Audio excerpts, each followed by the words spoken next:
It's another return guest on Feed the Trolls. And Bubzkji, the last time you came on the show, a lot of people on social media started saying I was like the United Nations of Counter-Strike, bringing you and Thorin together. And because of that, I got a little bit of an ego, and I believed that I could get JL on the show. So for much of last year, towards the end of the year, I spent so much time. Yeah, I slid into his DMs. I asked nicely. I got ghosted. So I blame you, Babs. It's your fault. And the worst thing is, now he's not even good anymore. Fucking hell, we missed our chance. You missed it. I mean, a lot of ghost guys, right? So you gotta try that once time. Okay. Yeah, exactly. Yeah, Probably just felt powerful doing it once. I learned my lesson there. This is how men are. Or to be fair, maybe his carer wasn't there to read the message for him. Listen, you got to come on the show if you want to fight back, I have no fucking idea what the fucking beef between you guys are, so I'm just... There isn't one. It's like a wrestling beef, mate. We're just doing it for the cameras and, like, the big fight at WrestleMania or whatever. It's all good. It's all good. Fair enough. It's just fantastic entertainment for the rest of us on the down days. It's like that one me and Bubzkji had. It's all fake. It was just, he was coming on blast. There had to be like a sort of dynamic where I got called him out, then he fucking did his shit, as the young guy, clean cut. You got to do what you got to do to get a bread, right? I mean, we've all been there. Exactly. You got to get a little bit of money somewhere. Exactly, yes. It's either that or going down to the grocery store, putting up the fucking things. Yeah, the beans or whatever, shelf stacking, yeah. It worked for a year right now. I'm here with you guys. So, unfortunately... I'm sorry, but we are going to have some fun. Let's talk about something a little bit different. So everyone spoke about Roster Mania for a month, and all the big names were in the mix. And I feel like every so often someone went, oh, this is a nice lineup, and then moved right along. But I actually think it needs a lot more attention, and that's, of course, the NiP roster that got announced. That now has to battle their way, as we said in the last episode, through all the open qualifiers to try and prove themselves. Before we get into talking about the roster, though, let's talk about NiP and what a disaster their Counter-Strike section has been for the last couple of years. What do you think was going wrong there? I mean, waving the flag, constantly saying you're going to be the best team in the world has never really worked, right? I mean, it's just a clear sign to any player that, hey, you want to get the bag? Come here, guys. And I think like they baited so many like talents in by this way, by getting people who are not really interested in getting NiP to anywhere. They just want to push it as much as possible in the negotiation phase. And I think that came true with a lot of the, for example, Danish players, but also like, I think it actually started with Device back in the day, right? Going to NiP for that massive amount of money. And from there, it's ever been shit. Both actually the way they negotiate, I think they've actually played themselves, put them up in a corner, where they kind of became a modern day EG, and they didn't need to be that because they were not locked to being Swedish anymore. So they kind of like forced their way onto an open market, but they still, for some reason, messed up until maybe this point. You want to weigh in there, Thorin? Sure. Your thoughts? I mean, the main problem they had, in my opinion, was it's a bit like sports, actually. If you have the wrong people at like the general manager or like the director level of a football club, well, the problem is moves aren't just like next month or the next season. You're also doing moves where it's like, I can't get straight to the roster I want. I've got to get like these two players, and then this guy will join if he's there. And then if this makes sense, I can get the last guy. And then fine, I've made Exodia, I've got the team together, but they never got to that point. And I always say this, the Jonas Gunderson, the Calc era was a nightmare. But I always say this, the craziest thing about it was, it just seems like he had like the worst timing I've ever seen. Because if you ever just wrote down all the players who joined under him, you could make an insane roster. You had Device, Roland, fucking later on he had Alexi B. Like, he was fucking cooking with this roster. He was but never at the same time. He would have like Device, then Device was on the bench, and they were all just like, oh, is he coming back? And then also, by the way, literally the players didn't know for the whole year that Device was coming back. They were told every month, next month. Yeah. It's like the joke is like Device was like the dad that went to the fucking petrol station for cigarettes. Like, is he coming back, Daddy? Oh, I think his son, maybe next month. He never came back ever, by the way. Also, then when they had Device, because they thought he was coming back every month, they were just telling the management, get Brolan, because if we have Brolan, there's it. They got Brolan when Device wasn't fucking playing anymore. So if you look at it right, they had a bunch of players, but they messed them all up. Then when he came to the next era, when they did the reboot also was just scoffed because that looks like a panic one. Like, I'm sorry, there's no universe in which it was a bidding war for Alex from Movistar Riders. Like, that's just like a crazy like gamble you've grabbed into the bag. Oh, I've got Alex from Movistar Riders. And you also think of like some of the people they got in, like, look, they got tricked on Isaac. He looked really fucking good at Game of Legion. Yeah, looked like he was super legit. I'm sure at that time, if you look at the roster, I think they gambled and did the worst thing you can do, which is you go between two rosters. Here's what I think the last era of NiP was. You had Wrinkle. By the way, that's actually a really good pickup. You're way ahead of the market there. Loads of people would have had him if it was even 3 months later. So if you've got Wrinkle, you can go full international. But then, because we've got Xizt, got those 3 Swedes, though, and there's all those Swedes.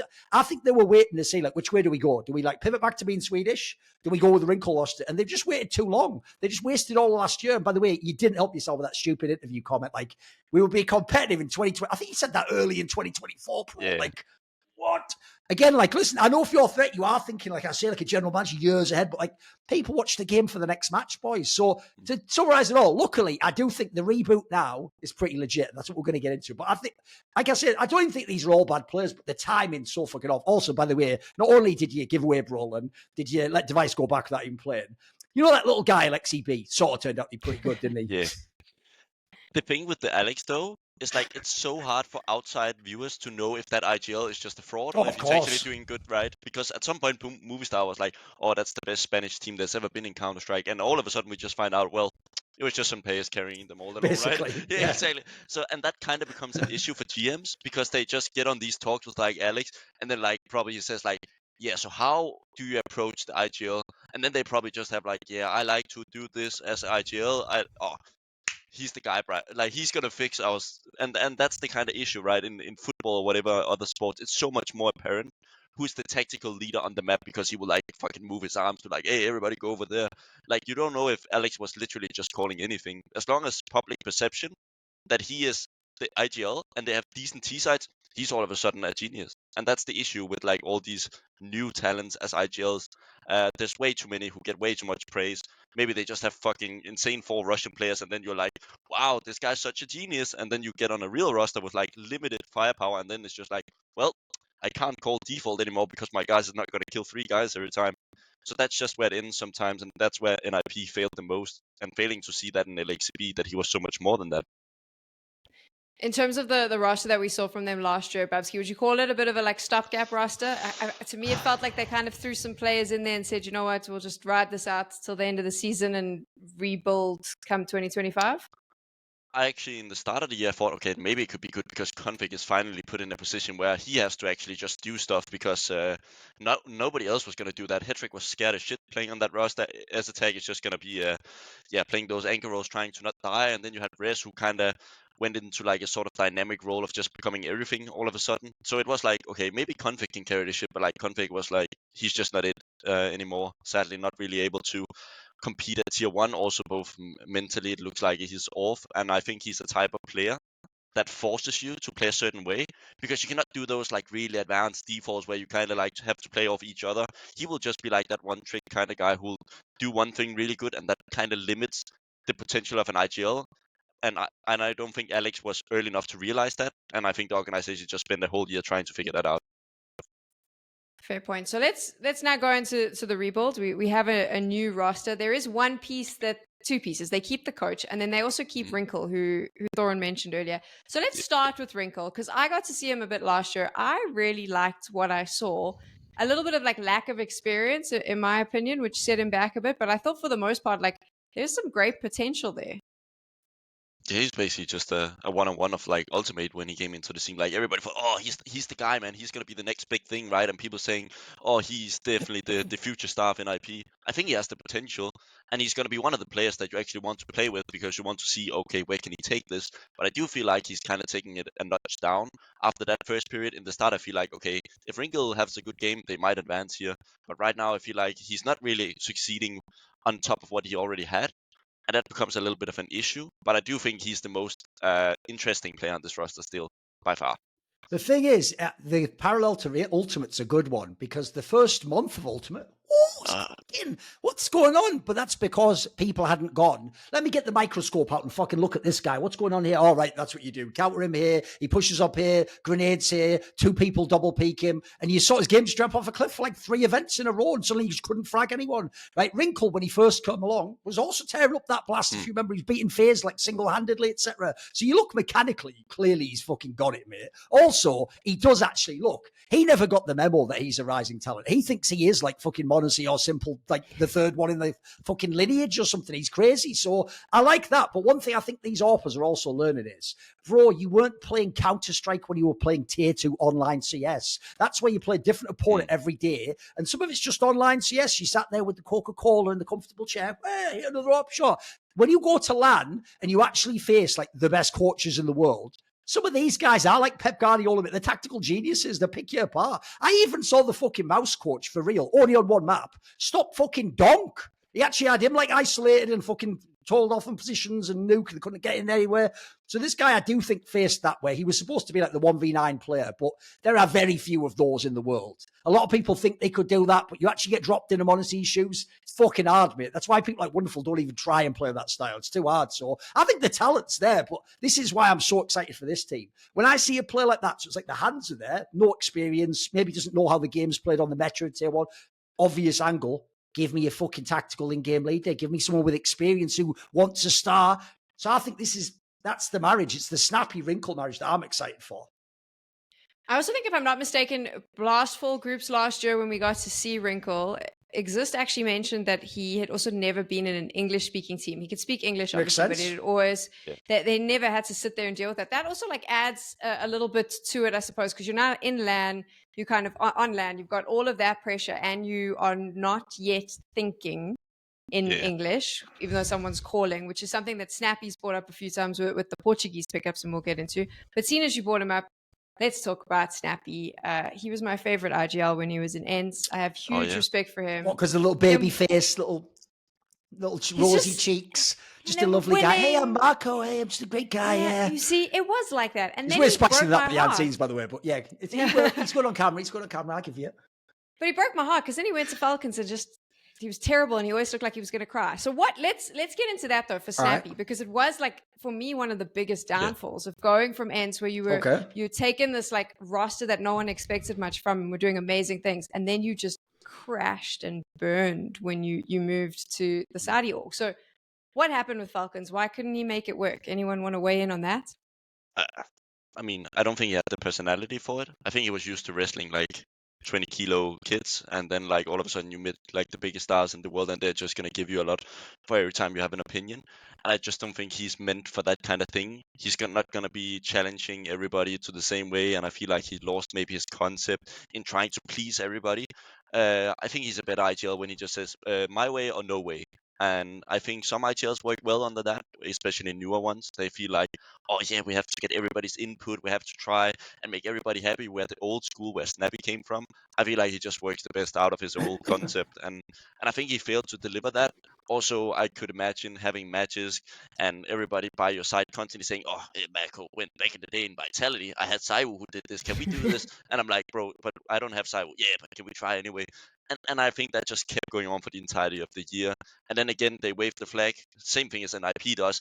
We want to spend money. And when you do that fucking issue, it just becomes so apparent for everybody that expectations goes from here to up here. Because now I know you're getting like 40K a month, so you better play well if I got to support you, right? And that's the issue when these teams walk out with these big ambitions, that it reflects so much onto the fans, that it causes so much internal issues inside the teams. And I don't think people realize, like, when the expectations is so high, even though Sonic maybe don't say it, when you just go scroll on your Twitter and then you like see your CEO, yeah, I've invested $40 million into this. I want to be okay, cool. That's me. I'm gonna fix that. Okay, cool. And then it doesn't really happen, right? So that's really just actually a real issue for many teams. I think the teams that don't really speak about this often also has a lot of success, which I think is pretty cool.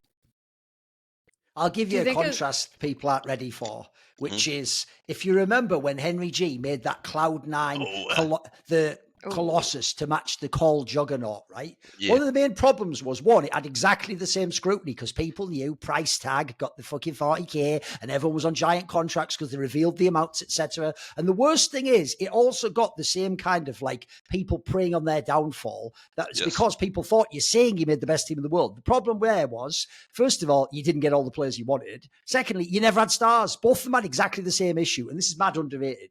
But if you remember, Cloud9 famously just could almost never win a series. But I said series. They could like win a map and they could get 3 maps and they could get lose 14-16. And they did that against like Na'Vi, the best team in the world, or they do that against any fucking team, the worst team in the world. And so the problem was Falcons was also the same. Do you know how many games I saw Falcons in best of 3 where they got 3 maps and the third map's like a 13-10 loss? And this is against like top 10 teams, top 8 team. And then they would beat a team, but that'd only be like the 17th team. And it'd still be 13-11 third map, fucking hell, all the rounds, dragging it out. One of the problems they had is in CS2, you have to have star riflers. I mean, the joke is we're all giving Donk this, but he's not even an AWPer. That's not it. In CS2, actually, by the way, I actually think people like, you'll see it with Nico, etc. Riflers are stronger. They just are. AWPers, you have to actually be Z1, honestly, to really be cracked out, as some players himself found out, by the way. So I actually think it's not that Donk's a rifler. It's that he's the aggro, he's the entry. That's the impossible part. I actually think the sort of mid-round rifles are going to dominate CS2. He didn't have one. He didn't have a star. The biggest joke of all is, unironically, the best rifler he had in terms of firepower was Boros. And I can't say what, sadly, for the millionth time, because until he ever fucks up and says something, it's just a personal thing. But basically, behind the scenes, he just did some incredibly unprofessional shit, which would have not only got him fired from that team, I think other teams would have just said what he did to deflect some of the blame. But stupidly, these guys in Falcons thought, hey, we don't want to ruin his career. So they just let him be fired and then let people think it was because of a fucking mouse. It was nothing to do with a fucking mouse. Yeah. That was like the tip of the spear. And spoiler, here's a detail people don't know about that. He also was fucking around with the mouse at Katowice when they made that like top 4 run. So I'll just point this out. When he had Boros, he literally did go to top 4 at a prestige event, which was IM Katowice. Everyone's deleted that. They've told me they never had a single result. They were always shit, always. What happened is when you lost him, who did you get? You tried to go in a time machine and get Dupree. Yeah. Listen, Dupree had amazing longevity. It's all about, the time when he's playing with Bubzkji, basically, maybe a little bit into 2021. You even saw in Vitality, one of the problems they had the first year, people forget there's a first year. Everyone forgets that they just started in 2023. 2022, they couldn't buy a fucking win. And one of the reasons why was, I bet when Dupree moved, he also thought, hey, me and Megas get here to be the boys, give us Z, we're going to win. He had to learn very quickly. You're not yourself anymore, mate. And at the end of that team, the reason everyone knew he'd be cutting the win events is because they'd made him so cynical in his role. He was just used like a fucking tool at that point in time. He wasn't allowed to be Dupree. He wasn't the guy who could sort of like pace the game and who would choose his own deal. They just sort of sent him in. That's all they did because they had the other players. You had the Lurker Spinks, you had Ziwu. So I think when you look at the roster, they never have ever had the proper constellation of players. Like, I actually think something controversial. I don't think any player in Falcons was bad. People will say Snappi is, but IGLs can only use the tools they've got. So I won't say he was good. I just believe in him as an IGL. But if you look at the other players, I think every single one in theory was good. Megas was good, but by the way, he is the only motherfucker who has somehow skated on his rep in that team. I saw some ass tournaments from you, Megas. And I don't care what you say the others were doing or what call. You weren't doing any of that shit you were doing in Vitality, mate. You just weren't as bad as the others. Madden, if you don't know, I have heard is the ultimate sacrificial player. Every player who ever met this guy says they love him. They will play with him again. I think you'll see a bounce back from him. I actually do think Dupree was all right. His problem, like I say, is he was joining almost to be the star firepower. If you just made him like your third best player, you could probably get away with it. He could still shoot people. And then lastly, I'll just put this out there. I agree with what you say about like Snappi sort of went from being the guy where it's like your team and it's like a smaller org to like, wow, I'm at Real Madrid now. And what does the manager think? Him and Zonic have a totally different vision of CS. Zonic is like some fucking build-up playing tactical. Snappy's style is like old school. It's like you get the fucking rush going and you keep hitting them. That's why you want the up-tempo aggressive riflers. You can't even do Snappy's style without riflers like that. Like, I don't know what people thought they could do. And so all you had was some Pius by the end. And like I say, if you aren't Monacy and fucking Ziwu, you don't carry games 1v9 with the AWP. As we talk about with Wrinkle, it's just not a thing in the modern day, I'm afraid. AWP actually is now just a role instead of like the star player of your whole team. So I actually think at the end of the project, you can certainly put a bit of blame on everyone's doorstep, a bit more on some, but I actually think collectively, after the Boros kicking, it was doomed to fail. It could never have succeeded. I don't think you could even go back in time with same players and they could have done anything differently. They tried everything as far as I know. Yeah, I mean, not to be a fully Falcons podcast, I think they get plenty of time to be talked about. I mean, the whole issue is also you bringing on Dupree, right? You realize you had a young talent that you need to nurture into something, and then you go for something so short-sighted of like, hey, let's just get that guy back in who's going to keep challenging the opinion of how Snappi wants to play. So it's just going to be us three against you guys. Because, hey, we were Vitality, we won shit. Who the fuck are you guys? Oh, you had some fucking Dallas run last year. I don't give a fucking shit, bro. I want the major. And it's just like when you have that kind of grouping, especially also 3 Danes, and then you have like then when you sit on the plane, and then you kind of look over to your right, and you kind of see Sonic like, yeah, we're kicking this guy in the middle. You're like, and it just that's also not a joke. As far as I know, Yeah, they I did mean, also know they were kicked at the end. They Yeah, I did mean, the nightmare thing where you play tournaments and you're booted anywhere. Yeah, I mean, I mean, that's what you in this hectic fucking calendar, you have to make those Oh, calls. sure. So before a tournament, a coach would probably go to the management and be like, "Yeah, this guy's out if we're out," and then like you don't say anything, right? Well, you're out, and then you kind of call in, and everybody goes to their fucking room pretty disappointed. But you have a flight 6 in the morning next day, bro. So you better gotta tell him right now. So you gotta call him into your room and be like, "Yeah, bro, this is just not it. It's just not gonna happen." And then you're gonna board that same plane with the players the same day after. It's so awkward. I've tried it once, and it's just man, never again. I'll just tell you this though. You all laughed at me with Alexi B for fucking years. By the way, he also had fuck all actual superstar players in an NiP orgy. Just go look them up. You all laughed with Alexi B. You all told me MSL was a bomb. By the way, even before you won that whole fucking line over Prime Astralis.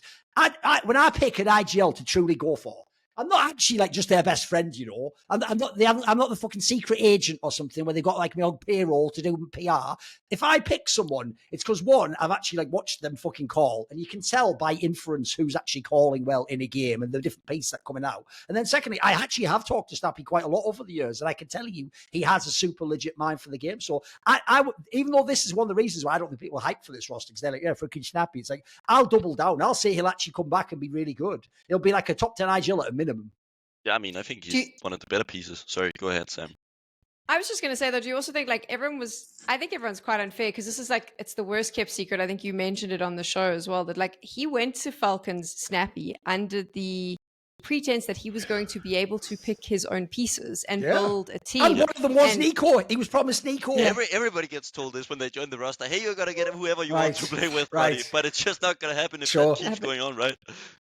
And that was the thing. I kind of felt a bit bad because I was like, you arrived there being promised all this stuff and you believe you're about to build the dream. Then it kind of goes to shit. And then it just keeps going to shit. And no one's kind of talking about anything else other than the fact that you must suck now as an IGL because you've got these players and you can't call. So that's pretty rough confidence-wise. And you saw it the course of last year. I think he carried a lot of that on his shoulders. So maybe it'll be better for him in a lineup where he does have some young players that he can kind of direct, and I think he can adjust and change. But also, you kept bringing up the firepower. I think he might have it in the NiP roster, right? Yeah, I mean, surely I think on the paper, he's actually not going to be the least prominent player. I think he's one of the best names on the roster. I think he's even above Xizt. I think Xizt had actually a very mediocre year last year. Ringo is obviously the superstar, but you don't really get those good IGLs anymore. I mean, they don't really come often right now. Sui is maybe out there, but there's very few that you can actually expect to get for your roster, especially if you're trying to climb. Because every time there's just somewhat decent, they get picked up immediately because you have fucking Snacks and T2, and you have these kind of odd names and very big organizations. So I mean, I think he's landed on a really good spot. I do think it's a fucking mess thing with the having to play with JACKZ in the start to get those points to transfer. What the fuck is going on in that part? So there's this one Portuguese guy who's just not going to play in the beginning. Such a terrible start for the team though. But I mean, he does really have a roster that's capable of making something. But I do get a little bit of this is at best a top 10 roster right now. I feel like there's still a lot of things lacking, both the internal things of communication, but also it's just when I look at other teams relative to how good they are individually, I feel like they're a little subpar relative to other people.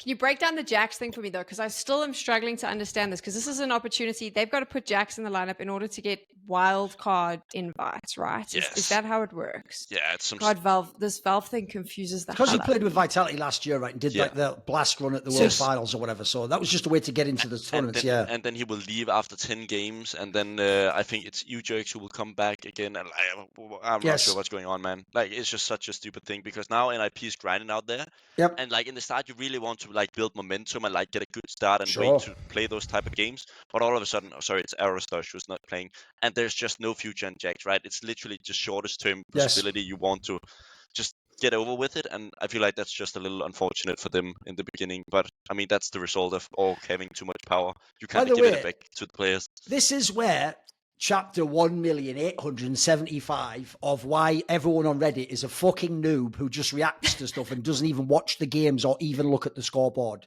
Bro, you've already had the thread. NiP lost in CCT. Wow, another shit roster. They didn't even fucking have one of their players, you moron. They had JACKZ, who you've all told me is a bot for the last 5 years. Like, he's French, by the way. It's not a French roster. He doesn't have his mate Apex there and Xizt stars calling around him.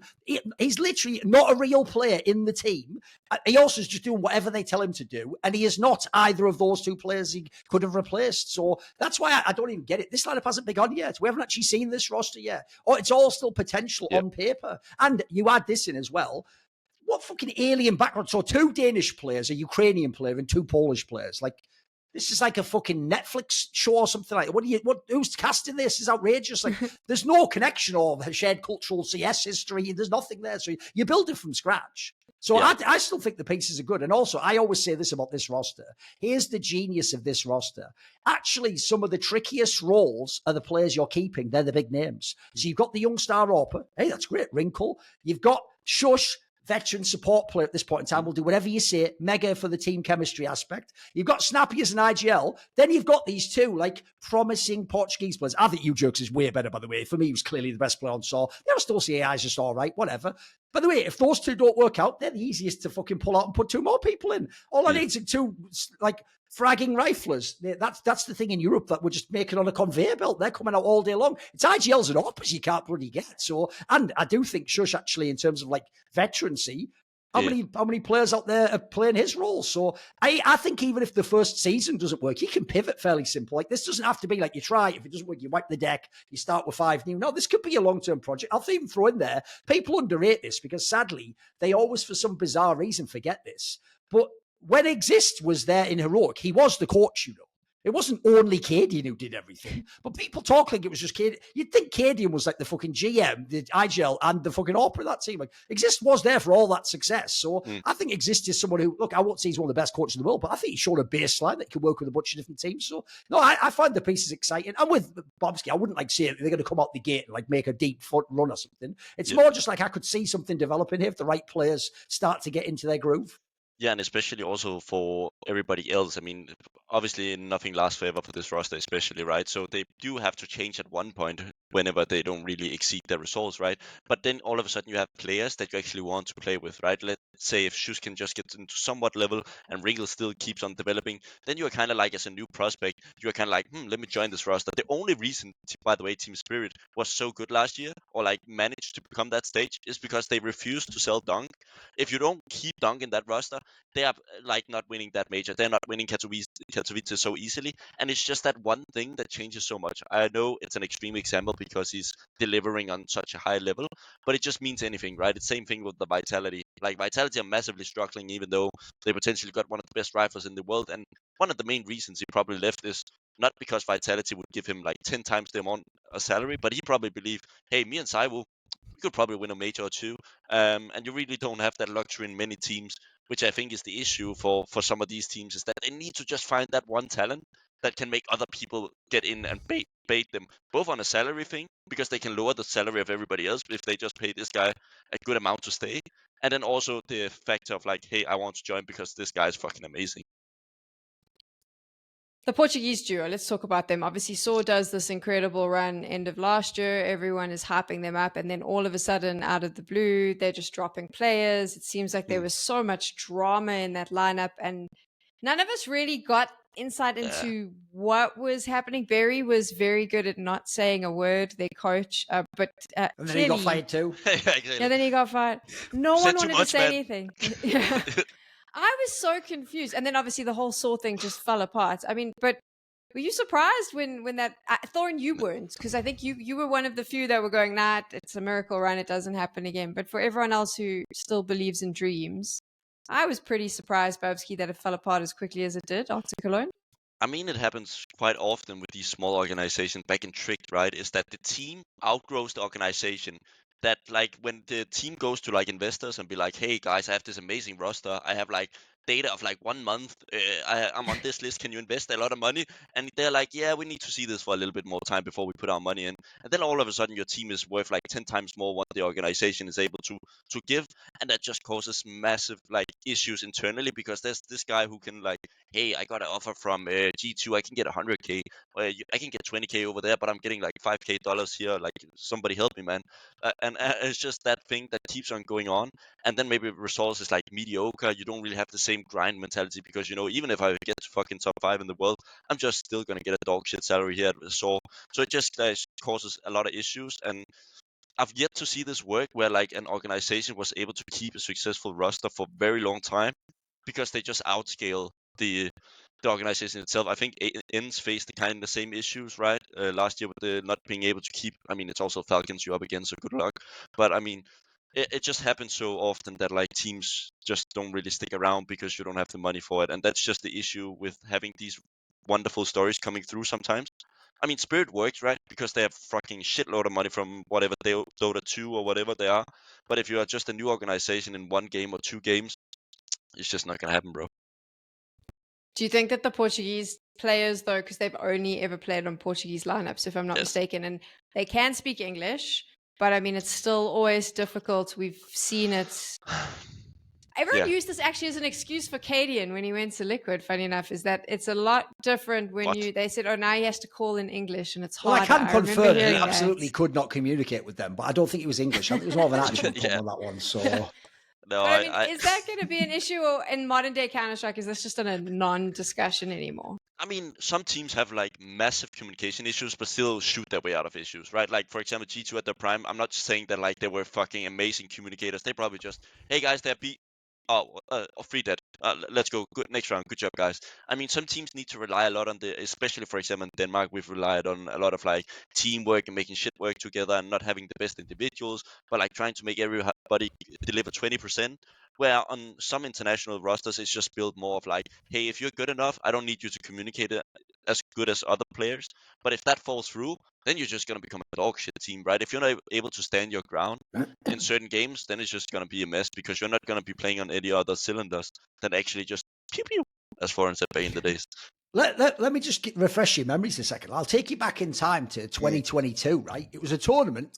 Think about this. It was called IEM Cologne. And at IEM Cologne, this small team from sort of like that Spain, Portugal area, it's called Movistar Riders. There's this crazy run. Are you ready? Right to the playoffs of Cologne. And it turned out one guy was fragging out. He's called some Pyjamas. He got signed to Eds. And then everyone was like, will it work? What about the communication? And then next thing you know, he was a Headshot TV top 20 player. So all I'm saying is Snappi did it before. So he's doing it now with ewjerks, I want to see. I don't know about the arrozdoce one. I told you I'll wait and see all that one. I thought he was just kind of an all right player. By the way, I imagine that was like a package or something, or they didn't have any other options at this point in time.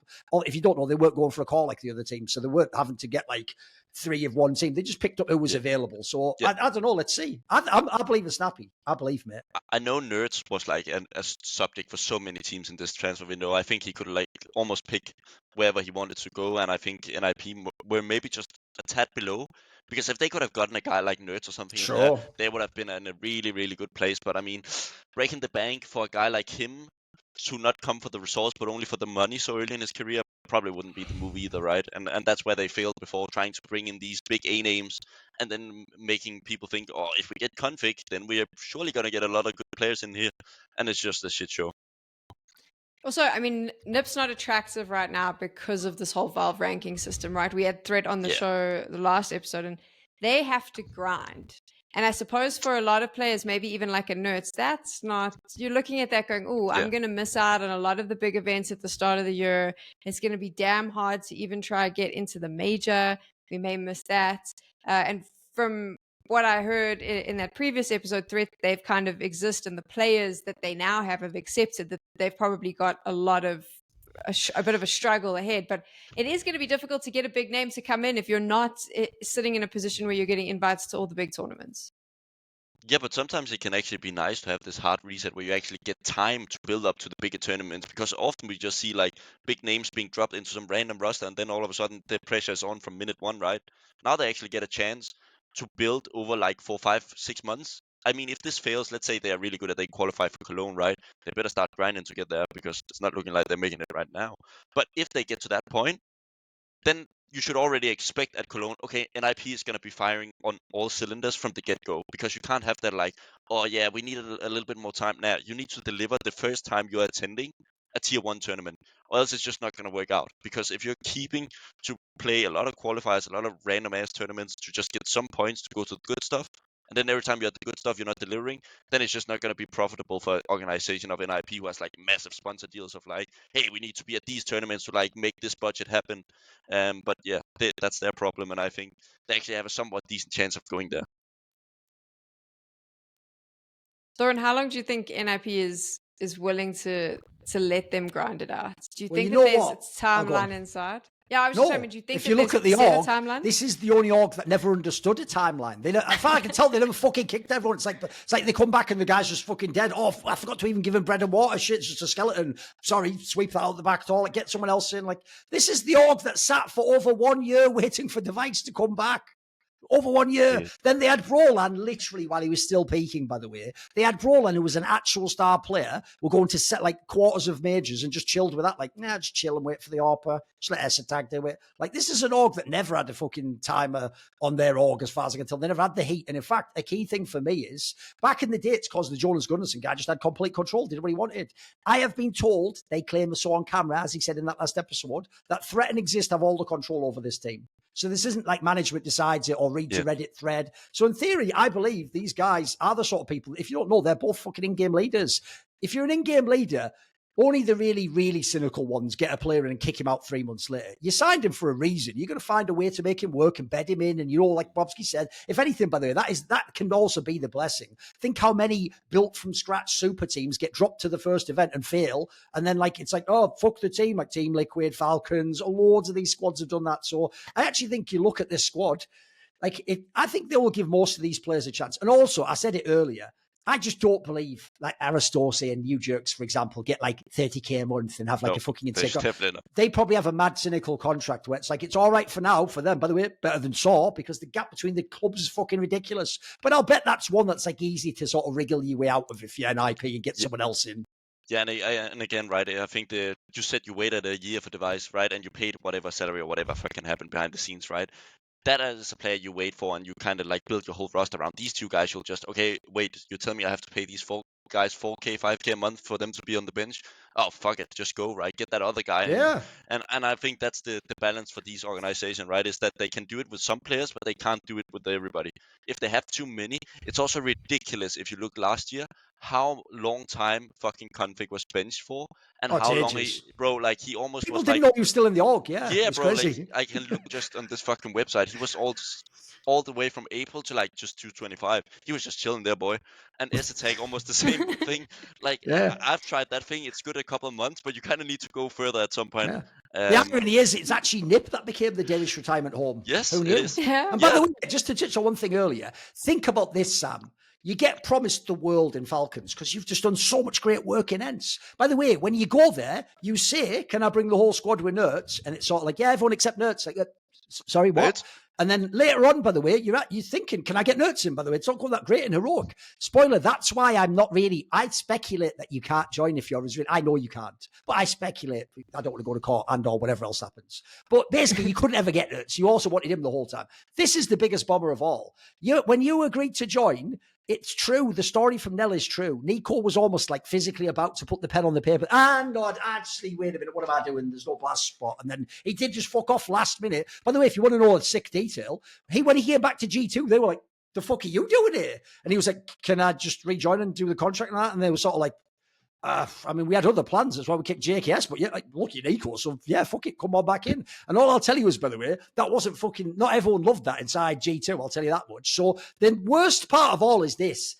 You were told if you were Snappi, like, you'll be here for years. Like, we're committed. You're the one we're committed to.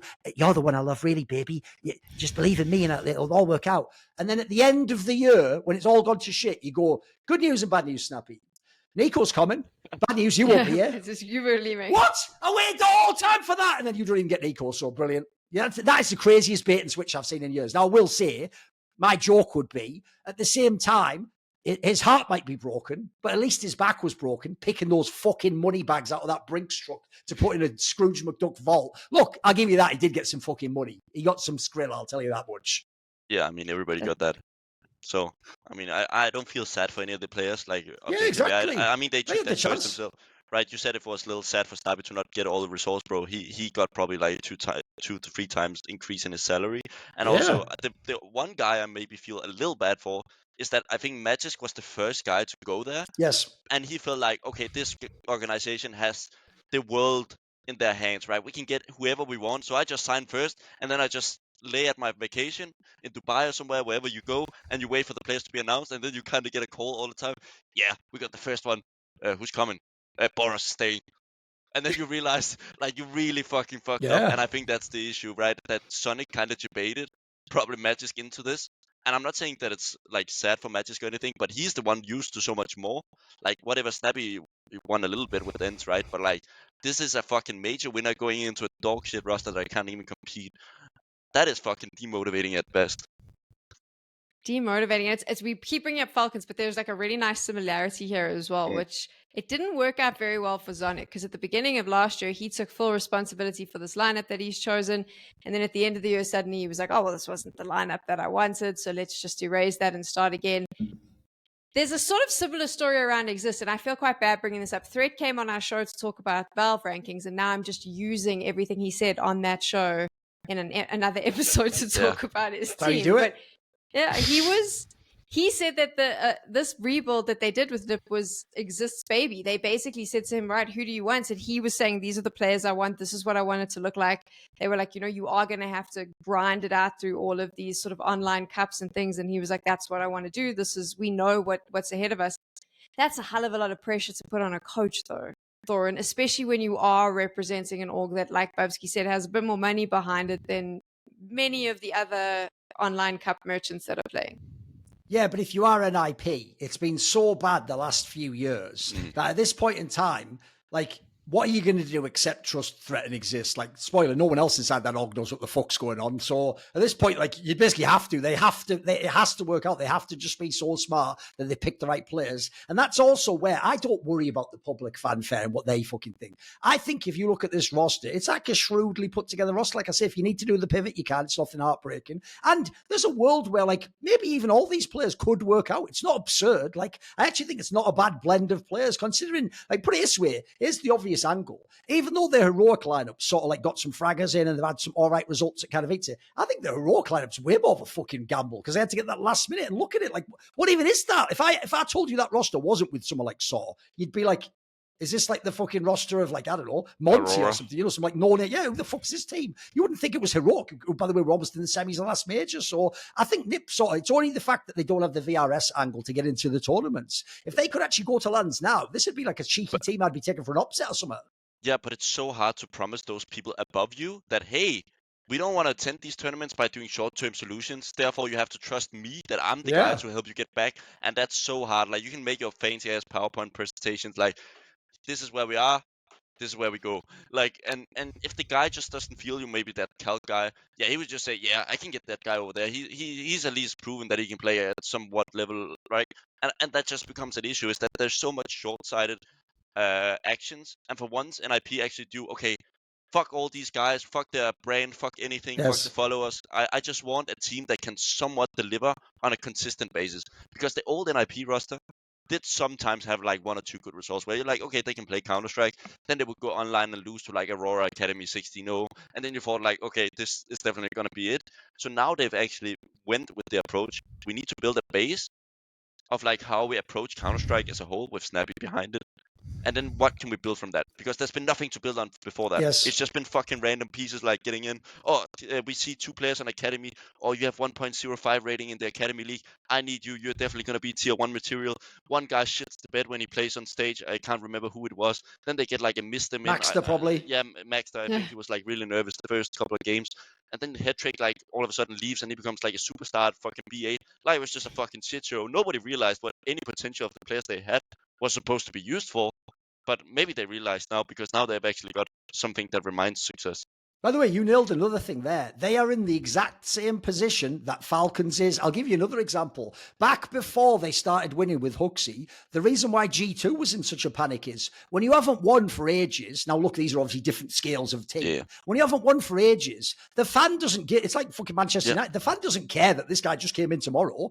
When Manchester United was supposed to win now. So even if you come in with a whack lineup, it's like, I want you to win if you're good enough. So the fans, he's bored in NiP fan a year ago that you're not winning. Like they want to win tomorrow. So the problem is the fan doesn't have the same perspective. He can't be as patient. I don't blame them, by the way. If I was a fan, I'd want to win tomorrow. Why the fuck do I want to win? We're supposed to be NiP. We're supposed to be a giant of this game. You know they've got money. So yeah, I can sort of see both sides of that though. If you are the team, you can't do fast track it just because fans haven't seen you win in a long time. You have to build it up properly. But if you're a fan, it's been too long. It's been a year and a half. It's been whatever. Like you say, it was only the odd result that they would get.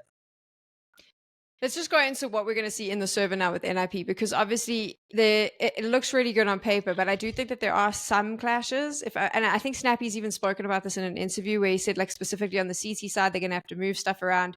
So I suppose this question is two-pronged. Like, are those cause for concern, some of the role clashes? But also, two, is it more of a cause for concern because NiP has to play all these online cups? And if you don't know in tier 2, that means you literally wake up at 9 in the morning and you start playing and you've got like 3 tournaments, you finish at 11, and that's like 5 days of your week. So there's no real time to sit down and discuss this as a team and figure out what the hell you're going to do. You kind of got to adjust on the fly while you're competing.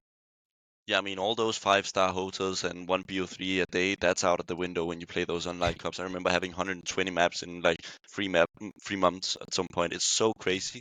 And I do think the role concerns might be between Xizt and arrozdoce, right? They're both like this soft, kind of hard icons of maps, and they think they have to move it around a little bit, meaning that Snappi would likely move into more progressive roles of being a little bit more in the zone, when Falcons, I feel like he got kind of just booted off to play whatever was left. So I think that's a good thing. He gets his roles.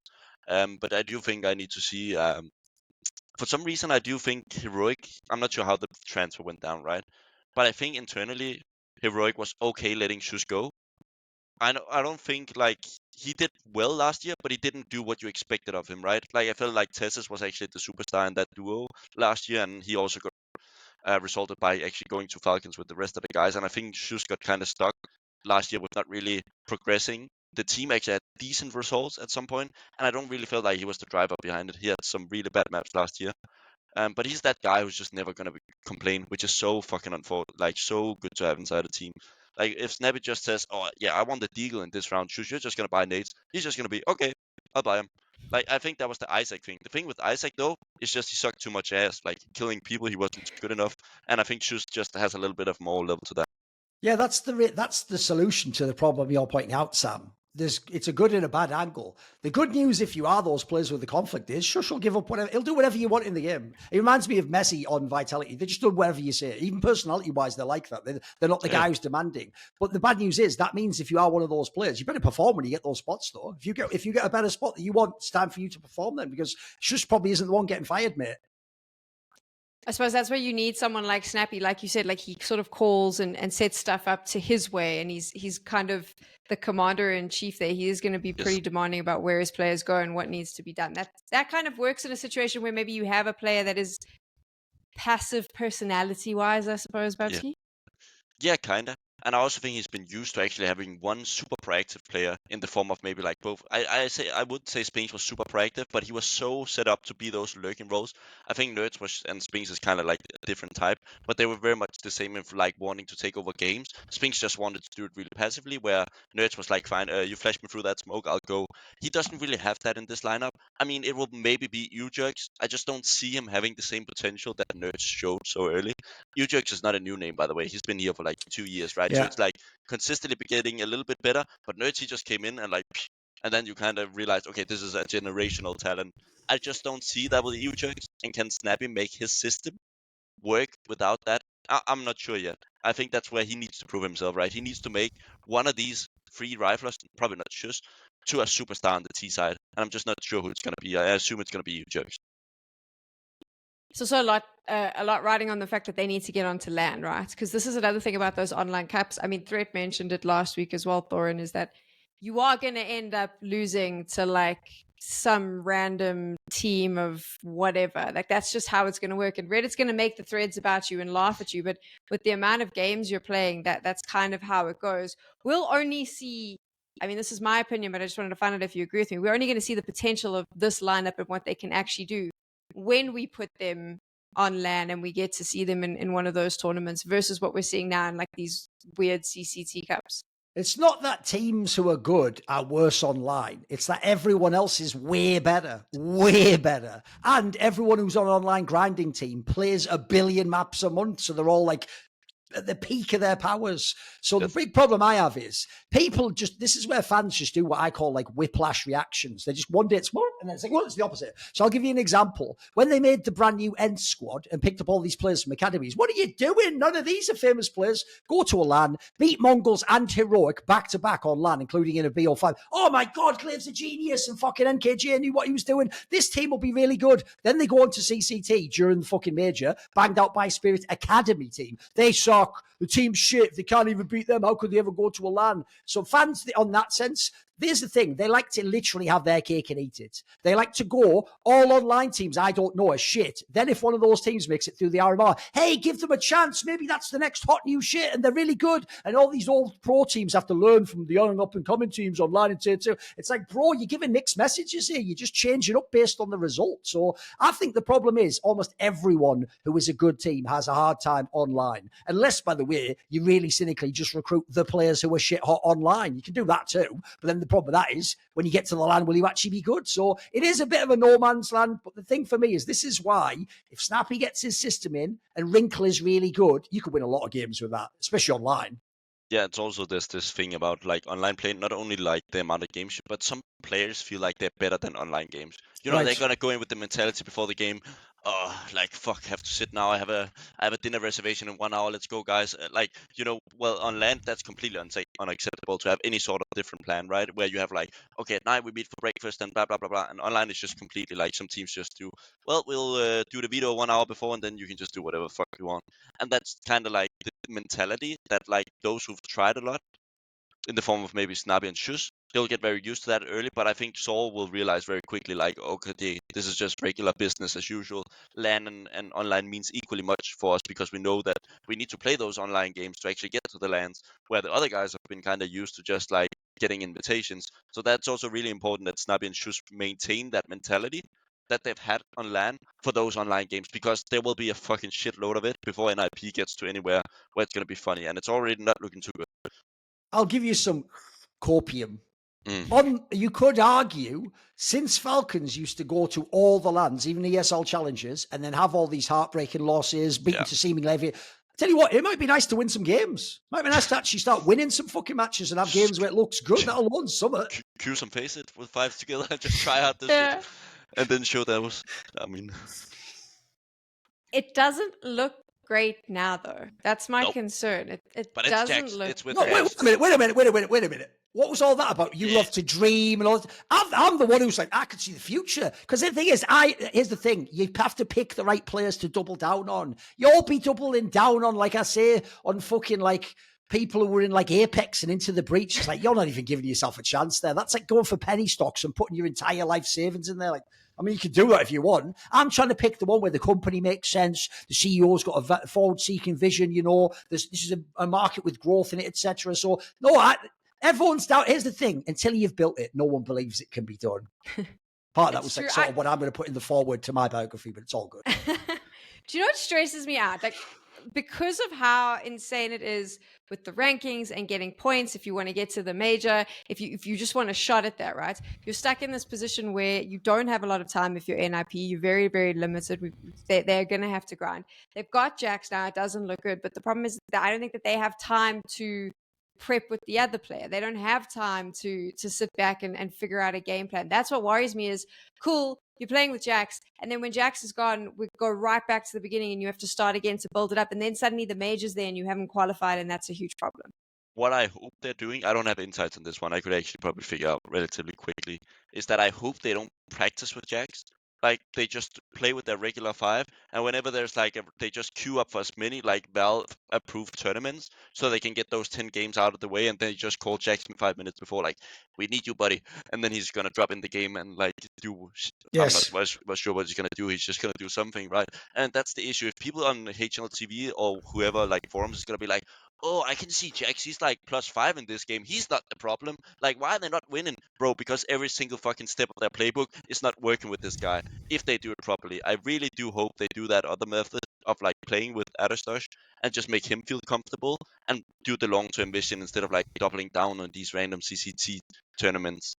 Also, of all the players that you would have to drop in to play randomly, right? One, he literally did it twice in Vitality. He just came in out of like the fucking cold, like, hey, I'm back. We like took the G2 jersey off pretty quickly and put the Vitality. He actually worked. He wasn't great, but he wasn't a total bot. They were able to win games. And if you know in the French scene, he's one of those players where they never got the memo that like entry fragger isn't literally just something you do every single round. Like they use him as the meat, as they say in the French scene. You just throw him out there, then all the dogs attack him and you just kill them all like that. So if there's anyone who could just come in without a playbook and just like, it would literally just be go BJACKZ, and then you just follow behind him and bait him like that. It could even work. It could even work cynically.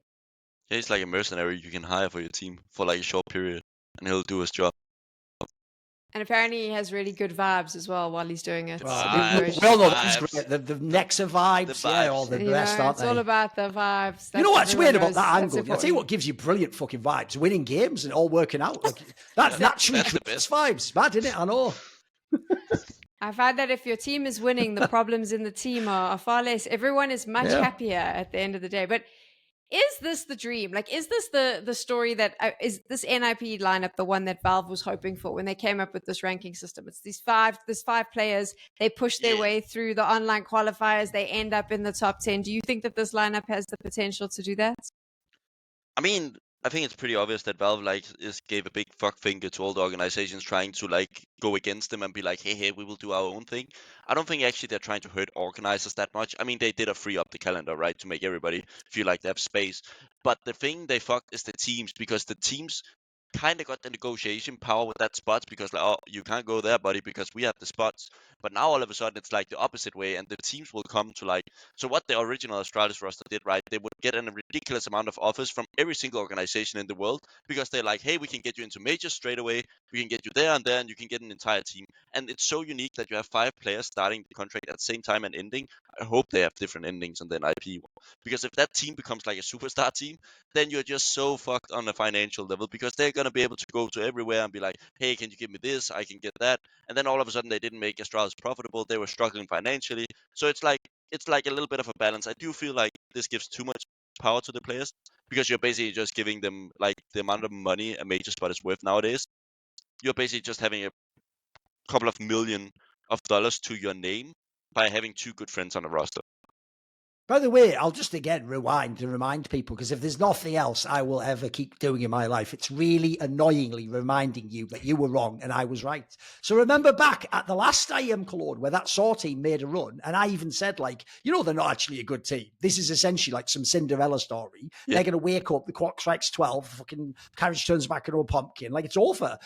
You didn't all believe that. You all told me again, like into the bit, yeah, Thorin, this is the next team, and Matrius is like 30-something, and he is like the really good. And did you see what ewjerks did in the game against FaZe? It's like that. You're all plebs, so you all put your stock onto that team. Then they just did like, all right, I just won the Challenger tournament. Then they did fuck all when it came to the majors, because they messed their roster up. Now they're irrelevant, by the way. No one gives a flying fuck about. No one supports that team in the play in here. They don't have anyone cheering for them or think they're going to be good. But now you're going to tell me, especially when I looked at the best player, oh, he's shit now, is he? Well, which is it? If he was shit, then how could you ever have said Saul was going to be good? You have to decide. Now you don't. The beauty of Counter-Strike is you at home have 0 stakes and no one knows who the fuck you are. So your shitty opinion can change day to day to day to day. We actually have to somewhat put an opinion out there, defend it, or say if it's changed, update it, go through it. That's called skin in the game. So again, everyone's going to tell me, oh, this roster all sucks. Like, yes, because you literally are plebs on HLTV who think making a roster for real is you go, HLTV Top 20, 2024. Can I get Donk, Monasi, Ziwu? And you would just keep going down till you got 5 players. And like, you would have no idea that might not even make sense. And by the way, you can't even get those players. I mean, we even just said the VRS things means you could probably never get any top 20 player from that. Like, these are actually after that sort of the best of what's left. So, final question. Do we think NiP does a deep run at the Austin Major? I don't even think they'll qualify. I mean, to like a realistic stage. I mean, they need time, man. And I think Cologne, for me, would much rather be like a realistic goal for them. Like to be, if they don't make anything happen at Cologne, they need to change.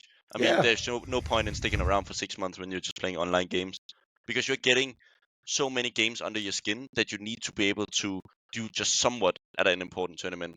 And if you don't see that, bro, from and don't sell me on the story of like, oh, it's going so well in practice. I hear that so often, bro. Like you can't use that as an excuse when you go into a pregame. Yeah, I mean, we just didn't really convert. Like, bro, people are practicing different things. You don't know if you're doing good. I'll just say, you got to walk before you run. Famous words. You're asking them to fly. That's it. We're being very nice. We're giving them a lot of time. I think that the fans are going to demand more, but everyone here is going to hold out to Cologne. Thorin is a firm believer in Snappi. You were very vocal about Alexi B. You've been very vocal about Snappi, so we'll have to see if you're proven correct here. Oh, don't worry. I'm sure you'll know if it happens. We'll know. I'll absolutely let you know. And I'm sure. This episode will be in a supercut of me going, "What, you don't believe in Snappi?" And there'll not be like the next one and videos, of course. I document that shit. Every single line. There is. By the way, I'm not even joking. Unironically, on my YouTube channel, as soon as Alexi B won the major, we put out like a 20-minute Alexi B montage of just all the clips of me saying he's good over the years. Because I'm just shameless. I don't give a fuck. I was about to say, I'm pretty sure the Snappi montage is already in the works. It's being built up. Bubzkji, thanks for joining us. Thanks to everyone for watching. We'll be back soon with another episode.